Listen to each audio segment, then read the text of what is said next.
Many thanks for joining us into our very first story this afternoon. And the headmaster of the Mfantsipim Senior High School has been asked to step aside for charging illegal fees. Central Regional Correspondent Richard Kojonyako joins us on the phone now with details of this particular. So, Richard, tell us why really he's being asked to step aside.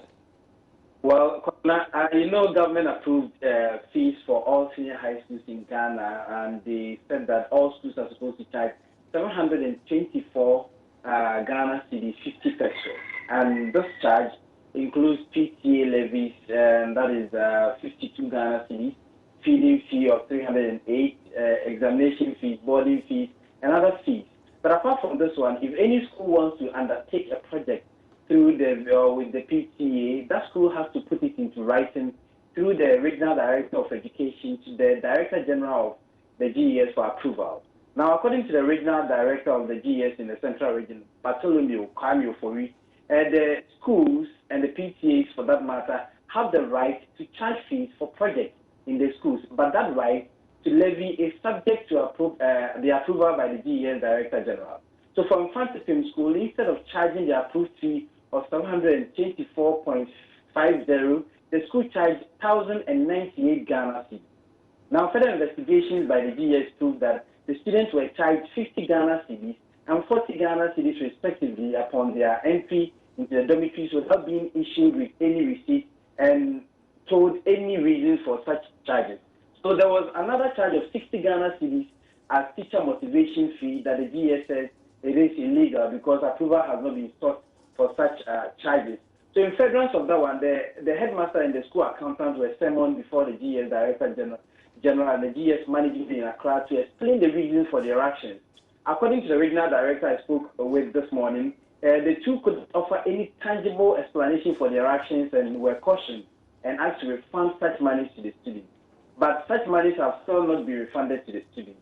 So the GES found it very surprising that this second term, when school resumed, the fee that the school charged went even a notch higher.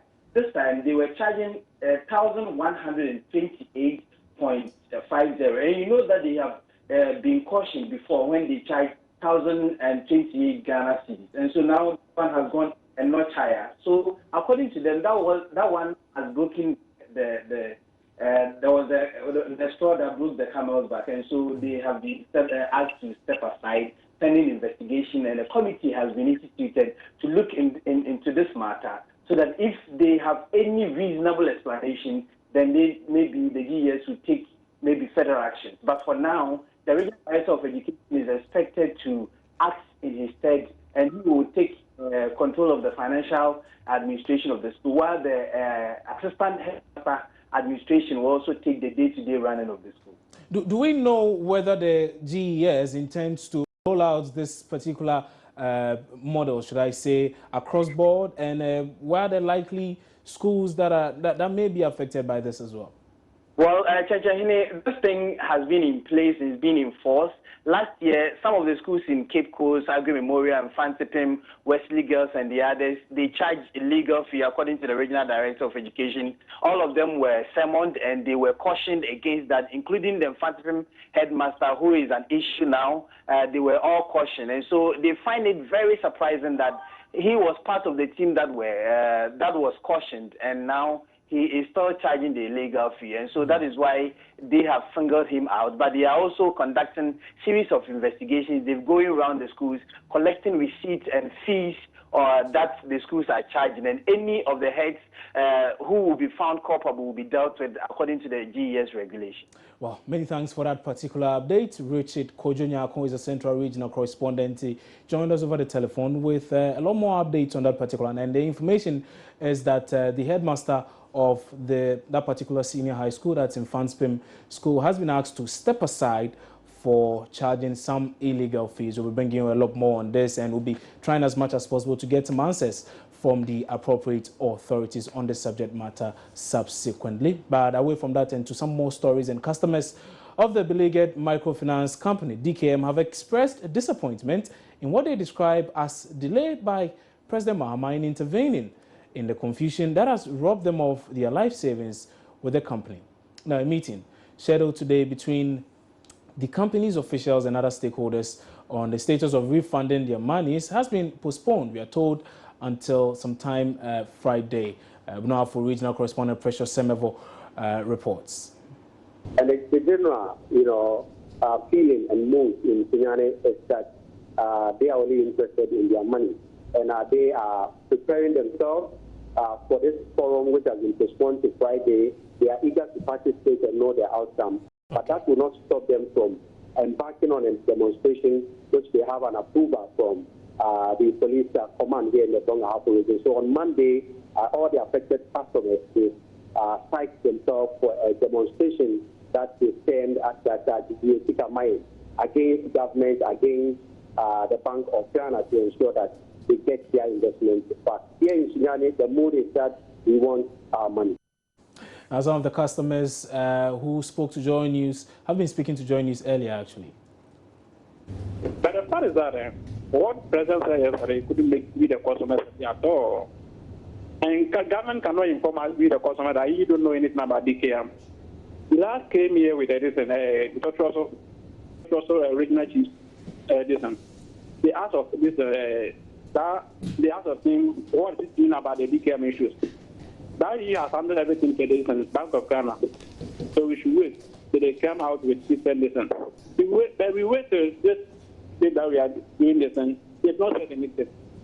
But the part is that what the government said yesterday is not fair. Look at this. Let me say, as a government, is the father of the nation. And one thing, once we are suffering, he has to say something. So please, you answer question. But this you settle, you get somewhere and say know what to do. But the government is not performing well concerning of these DKM issues. So we are appealing to him that whatever it is should come out with different issues. So that we the customers of DKM, God is love, Jessa and other defense will be happy about it. We are not happy at all. Get people not happy here, it's like a disaster. It's more than disaster. So we are appealing to government that it should come out with different reasons. But what he told us yesterday that he don't know anything about DKM is not true. It's never true. All right, so that was Malik. Then I have this other man here, Theophilus, also joined us. Now, Theophilus, were you okay with what the president said? Are you assured that the measures put in place, some have been arrested, your investigation will be passed to you? For me, it's long overdue. This thing could have done it long time ago, but I don't know why they've waited for so many years before they are assuring us that you tackle it. In fact, for me, it's easier said than done. We've heard about these promises so many times. If only they would do it, why not? People are suffering, and as you can see, I hope you've interviewed a lot of people. People are really suffering. And away from that, let's turn our attention to some health issues. And the Ministry of Health has begun vaccination against yellow fever in some selected communities in the northern region. Now, this follows the recent outbreak of the viral disease in the region that has claimed 3 lives in the West Gonja district. Now, with the vaccination ongoing, the Regional Health Director, Dr. Jacob Yakubu, Mahama, assures the outbreak is under control. The team will also visit the Brong-Ahafo region, where meningitis has been recorded in some communities, claiming 8 lives so far. My colleague Matilda Famega is with the team and joins me with the very latest on this. So, Matilda, tell us much more about this ongoing vaccination exercise and what really the situation is where you are. Okay, as you rightly said, that the situation, according to the health officials here that I'm moving with, is that the situation is currently under control, and they have adopted 3 strategies that they are using to deal with this current outbreak.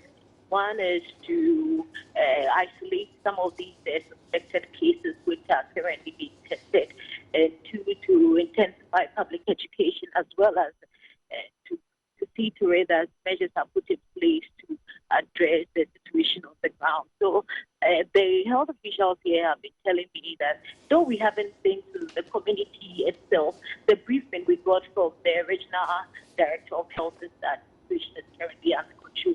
They have sent some blood samples to Senegal, where they are waiting their results example, as we speak now, for the past 2 weeks, according to them, they haven't recorded any new case. So as we wait for the results from Senegal, what measures are being put in place to ensure that this particular situation doesn't spread? I mean, it doesn't get worse than it actually is. Like I mentioned earlier, one of the measures is the vaccination of kids, which are already it's ongoing, the vaccination of children, and then they are also distributing mosquito bed nets to communities around communities that are really prone to this outbreak.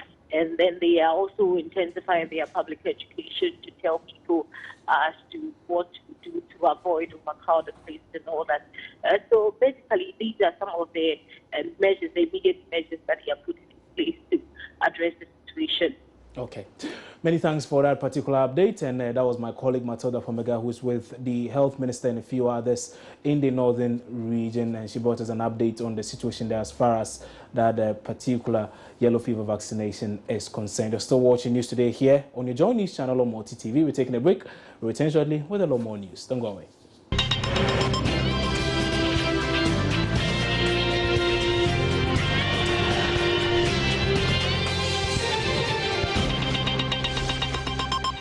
Many thanks for staying with us here on News Today to some more stories. Now, the Executive Director of the Media Foundation for West Africa, Suleiman Ibrahima, has observed that journalists at the media encounter with President Mahama at the Flagstaff House did not ask grounded and specific questions that would elicit the precise answers many sought. Now, speaking to me earlier a couple of hours ago, Mr. Ibrahima explained the President could have responded better to issues around which questions were asked, except that the media did pin him down. In terms of the first aspect, whether or not the questions that were asked were bordered on what many would consider as relevant issues, I would say yes. I think overall, if I'm not mistaken, there were about 26 questions that were asked, and the questions ranged from security to energy to human rights to corruption, education, and so on and so forth. And I think that no one can dispute the fact that these are perhaps some of the most important issues to deal with as a country. Now, the other bit is whether or not the questions were framed in a way that would, push the president to give us the kind of information that we think would be important. And I think that that is where perhaps we didn't do well. And having looked at the questions, and I must say, well, these are my opinions, having looked at the questions, I would say that there were about 10 out of the 26 questions that I would say were framed in a way that would, kind of elicit the kind of responses that I would find relevant, or many people would find relevant. So 10 out of 26? Yes, I think so. So 10 important questions? I think that almost every question was important, but was it asked in a way that would elicit the kind of response? Because, for example, my star question would be the question that was asked by Bernard Avle. And why? Because I think the question was grounded. It bordered on, first of all, an important issue, corruption, energy, and so on, all put together as one question. It was very well contextualized. So it is not just a question asked in vacuum, but then the basis for asking the question is A, B, C, D have happened, and therefore, why this? And I think that it was an important question, touched on multiple issues and framed as one. Now, somebody asked about promises that have been, that have not been delivered, and how do you want us to trust you? The bit about that question that I thought was problematic was about relating it to elections. Why do you think we should trust you and vote for you in 2016? I think that it shouldn't be about whether or not to vote for the president. He is the president, even if it's for a day. I don't think that it should be about whether he would get the nod for 2016 or not. Now that you are the president and you've made several promises which have not been delivered, why do you think we should trust you? Without even relating it to the 2016 elections. Otherwise, I think that there were several questions that were asked on important issues, but many of them turned out to be leading questions. Sharing similar concerns on the subject, investigative journalist Manasseh Azuria-Wone indicated there were critical follow-up questions that needed to be asked by the journalists who were there yesterday. I quite agree with Sule when he talked about the fact that we fail to take advantage of follow-ups. Sometimes when you're interviewing someone, you don't necessarily have to go with all the questions, but some of the things they say, you can use it against them. He mentioned that with Jida, they had taken about 50 million Ghana cedis, and this amount was monies that were paid to some companies as interest-free loans, that they were not entitled to these monies. They were illegal payments. Yeah. Those are the words of the president. Yeah. Now, a follow-up question would have been, what about the other monies that were not interest-free loans? These companies also got monies for work they did not do, and they are all in the JIDA report. So if you are taking only the interest-free loans, what about the rest, which is even more than the interest-free loans? So that question should have been asked. As we speak now, nobody is pursuing those monies. And it has taken about 3 years because the president gave 2013 as the ultimatum for the retrieval of these monies. 2014 came, 2015, we're in 2016, and even the interest-free loans, we haven't finished taking it. The other question I would have asked if I were there, or if anybody knew about these incidents, the follow-up would be, what happened to the one who paid those illegal monies? Is it Abuga Pele at the time? No, it was the minister. Okay. The Minister of Youth and Sports. And so you agree that these payments are illegal and we are taking the money. But neither the one who... Whoever sanctioned it is still there. Nothing has been done to him. Nothing has happened to them. So these are some of the questions I think. So what can be done to improve on the interviewing skills of the Ghanaian journalist? Afamoni is president of the Ghana Journalists Association and has been providing some answers. On the issue of non-follow-up questions, I believe the ground rules tackles the media personnel from doing the follow-up questions. And again, I agree with Manasseh. We could have more specific in certain questions. If the questions are so pointed, it's very difficult for the president to wriggle himself out of those tight questions. So it's a learning curve, and learning is not a destination, it's a process. I believe this platform will provide the process, provides the avenue for us to learn from what we did. And since I believe we pray that the pattern will continue because as we said, yesterday's performance was an improvement over previous years. We pray that the next opportunity will also register better performance. Some also say that probably we journalists who went there yesterday probably did not ask the questions we were looking for because, one, they do not have access to the right information, so they do not really know which areas to push for which answers. I mean, there's been talk about the Right to Information Bill, which has been it's been on the table for God knows how long. Nothing has really been done about it. Exactly. I would say your association. I had in mind this question, but I didn't have the opportunity because it's unthinkable. It's strange. This bill has been incubating for more than 10 years now. They put forward administration promise to pass it into law, and I remember the speed, the alacrity with which they repealed the criminal libel law and the need the law. And the NDC one came, and then Samuel, the record having said that you were going to pass that bill into law during the first 100 days of his administration. But 4 years passed, just like a whip, and nothing was done. And the president being a journalist, indeed a member of the GJA and also a PR expert, one would have expected that his administration and Parliament, of course, would have approached this, the passage of this bill with all seriousness, all absorbing seriousness. But what we see is the litany of broken promises, and we are still back to square one. Mr. Mondi, you're president of the GJA. If you expect the president.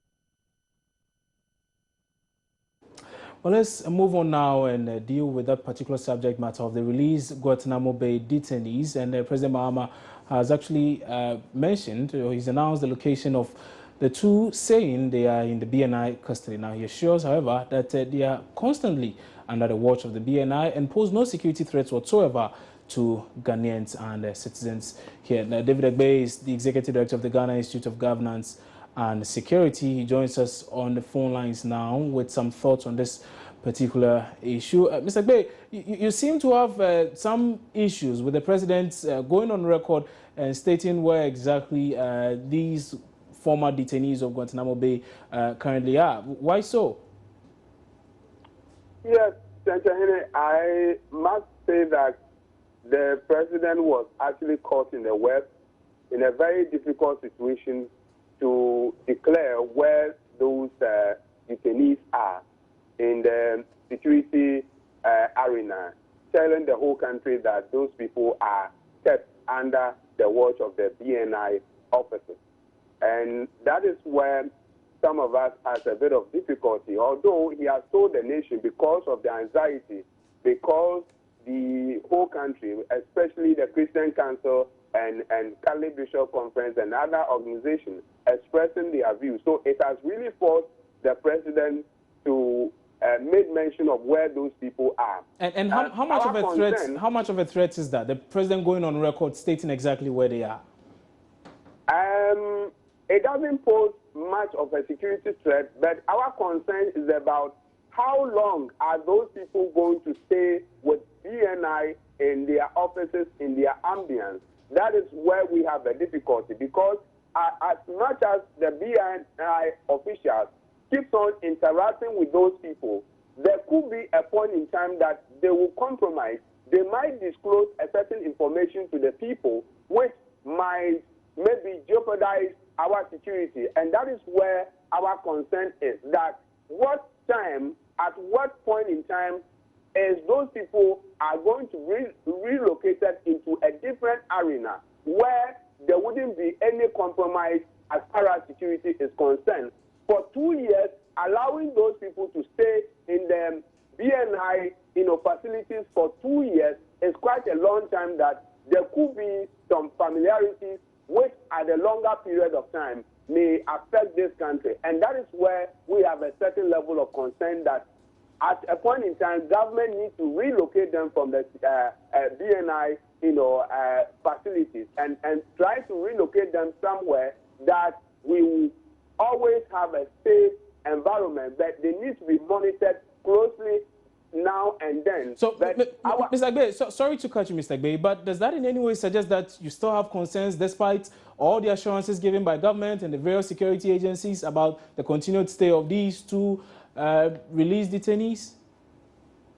We understand the fact we were the first people or first organization that came out with a statement last week Friday saying that we sympathize with Ghanaians trying to cry for a help, that they do not know where those people are going to be kept, and those people need to be returned back to United States of America or any other country. And we sent a note of caution that it will have a serious diplomatic consequences on Ghana's reputation in the international community. And so those things can never be reversed. But then we only want to send a note of caution to the President and to the government that close vigilance and intelligence and the will of the country need to be taken into consideration. The will that they are going to protect every citizen of this country so that those people will not pose any major threat to the citizens of this country is what we are much concerned about. Okay. But we understand the international, difficulty. We understand that the international system is full of conflict and cooperation. And once upon a time, you need to accommodate, a certain group of people. You need to understand that the international dynamism is always a complex one. And much as we are dealing with United States of America, which has what we would call hegemonic influence, they have the world power, and they are classified as the world, dominant. And so when it comes to decision-making processes, and you are dealing with the world superpower, you always need to be very tactful. You always need to adapt yourself such that one way or the other, it will be a win-win situation where your security will not actually be breached. And so we understand the international dynamism very well. So we understand that we are dealing with a world superpower. So once upon a time, we need to handle the issue based on trust, based on confidence, and based on cooperation and understanding with one another. Right. Many thanks for that particular thoughts on the subject matter. And that was David Agbe. He's the Executive Director of the Ghana Institute of Governance and Security there. But meanwhile, the Presbyterian Church of Ghana has also joined the call for the extradition of these two, mounting pressure on government to send the detainees out of the country. Now, commercial drivers who operate from the Odona Circle Station but were relocated to 3 different points to allow construction work on the new bus terminal say the move has been costly and frustrating. Now, some passengers have also expressed disappointment about how the relocation was conducted without a clear system to make it easy to identify their temporary stations. Benis Abubeidu has more. Drivers at the main Odona Circle Station were asked by city authorities and the Department of Urban Roads to move to 3 temporary locations over the weekend to allow contractors of the Circle Interchange construct a new bus terminal. One of the designated temporary terminals is the Las Palmas Station. Drivers already plied their trade from there before officials of the AMA asked some drivers from the main station to move there. Leader of the resident drivers of Las Palmas Station says the move has been quite challenging, but the groups have been working together to ensure smooth implementation of the plan. We were here, then all of a sudden they say there is this migration of the Trotro people because of the overhead and the work being done over there. So they just came here. Was it about 3 days ago? They came. We are the occupiers of this place. We were able to accommodate some of them, the Carnation and the Kolibu and some other stations. But behind us, they haven't got a place to park. From the look of this, they park randomly, at random. And behind the other side of this thing, going to the railway station, they've been given a place over there. So now the situation is like, we are just managing. Everywhere is so congested. However, drivers who moved from the main Circle Station to the Las Palmas Station are not happy with the arrangement. I'm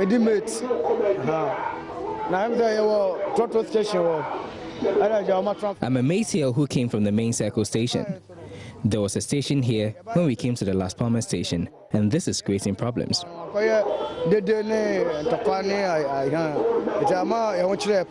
Business here has dropped since we moved from the main station. I think the passengers are not able to locate us, and by the time they do, they are too tired, so they opt for taxis. One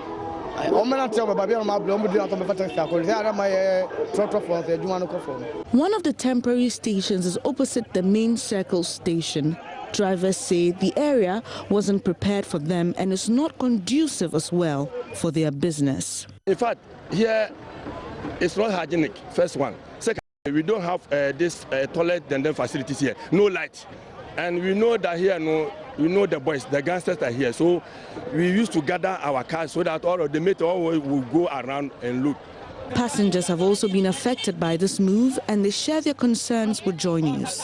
Charlie Boucher to grab a suit over here, and it's been very, very hectic. Due to the construction of this new bridge over here, it took me quite 20 minutes to find my car going to Charlie Boucher. I went to the old station. I had to walk all the way from that side to the side, and it's tiring. I think there should be this signboard or something there to direct the, because I didn't know the station was here. Ever since they moved here, this is my first time coming here. An AMA official we met on the ground refused to speak to us.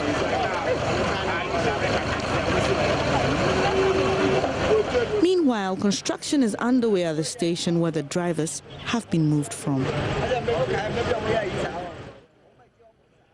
And that was a report there by my colleague Benis Abubeidu. You're still watching News Today here on your Joy News channel on Multi TV. We're taking a break. When we come back, we'll bring you business.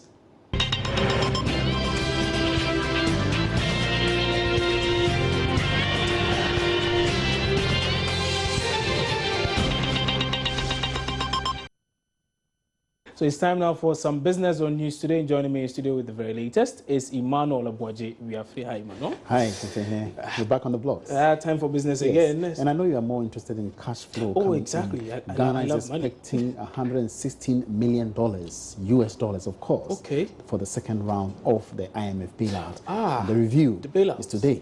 Okay. Right. So depending on how things go today, we might be getting the money. Definitely. Interesting. You see the money, and I hope you get some in your pocket. Well, I hope so. It looks like all the money is rather going out. We'll talk about it. We don't get some physically. Really, I don't know. But I'm sure you have a lot more details then. Exactly. Right. Exactly. Hello, you are welcome again to Joy Business with me, emmanuel.atani. President Mahama has indicated the rate of the new withholding tax on services would be reduced by half. Businesses have expressed concern about the negative implications of the hike on their operations.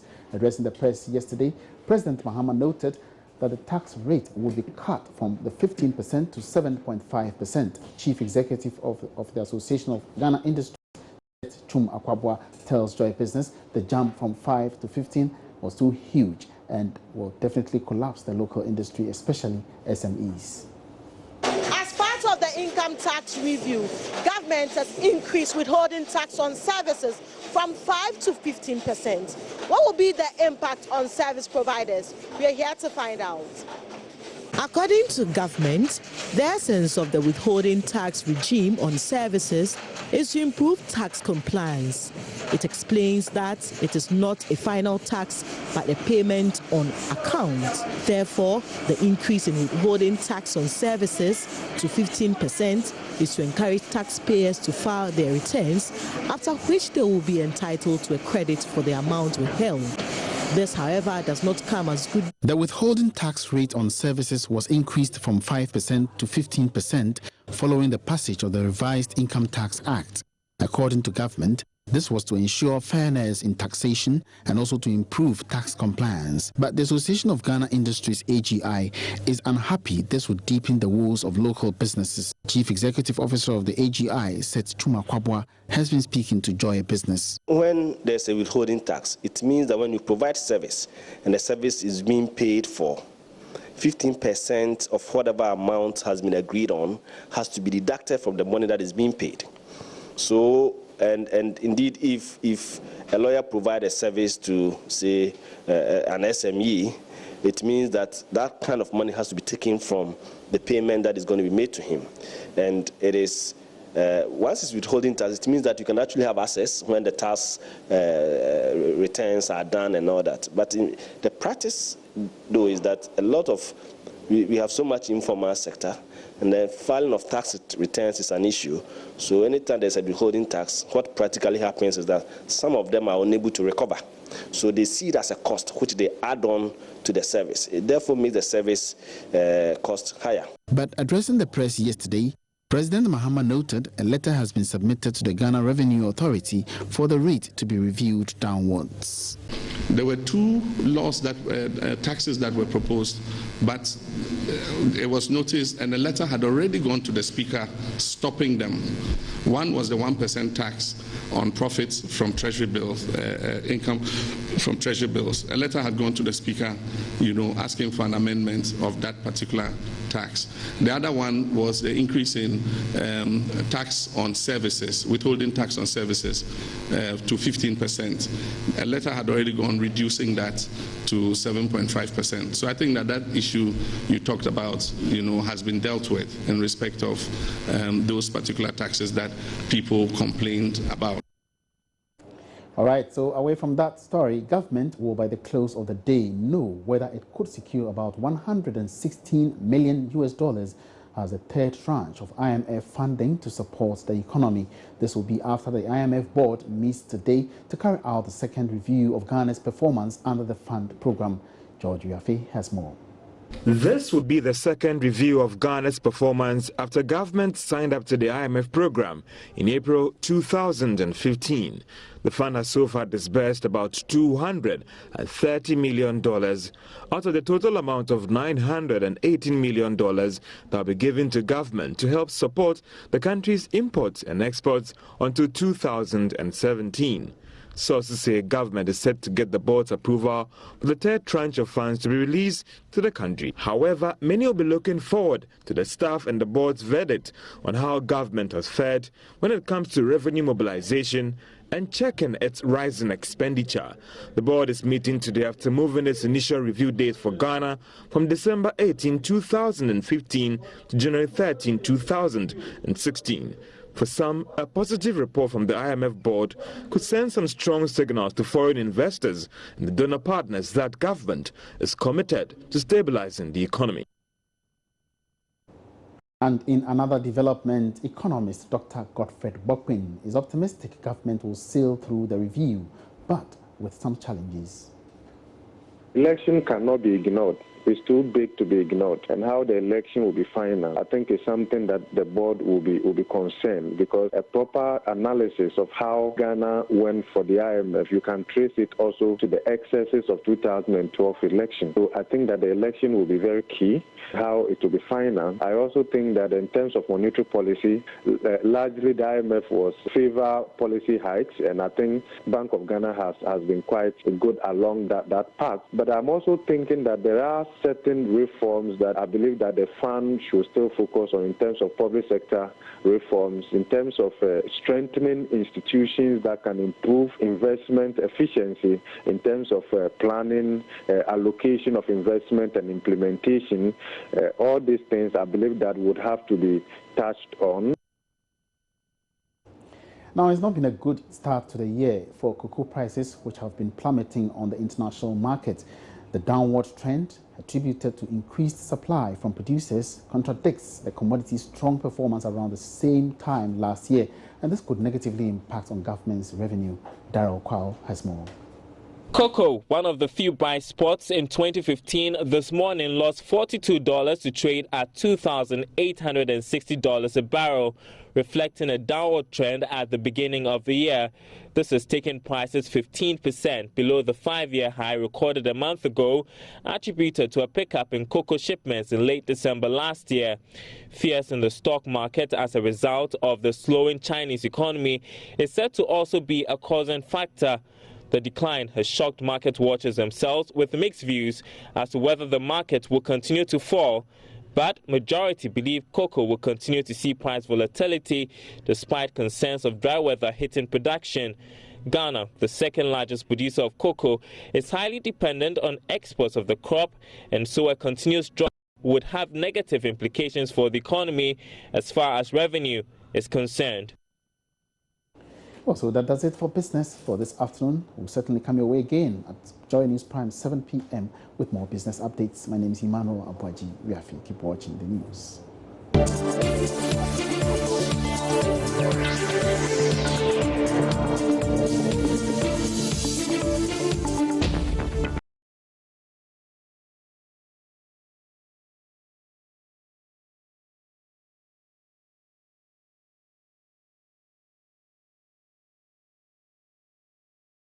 Now for some entertainment, and joining me with a lot more is Rebecca Dakon. Hi, Rebecca. Hello. Well, so I'm told there's this thing about Wiser back in the news. Why? Yes, Wiser was in court this morning. Okay. Details up next. And Accra Circuit Court has adjourned the case involving musician Wiser to January 25 after hearing Wednesday. The case was adjourned after the state failed to present a witness during the hearing Wednesday morning. The rapper born Eugene Ashi did the unthinkable while performing at this year's December to Remember concert organized by Accra's Bay City FM on December 24. Midway through his performance on stage, the musician, while wiggling his waist behind a voluptuous lady, drew down his white boxer shorts which was already showing in his saggy jeans, and pulled out his manhood, rubbing it behind the lady. Wiser has personally, as well as his management, in a statement apologized to Ghanaians for his behavior. He told Joy News in an interview after he was charged with indecent exposure that he will accept blame and is ready to face the law.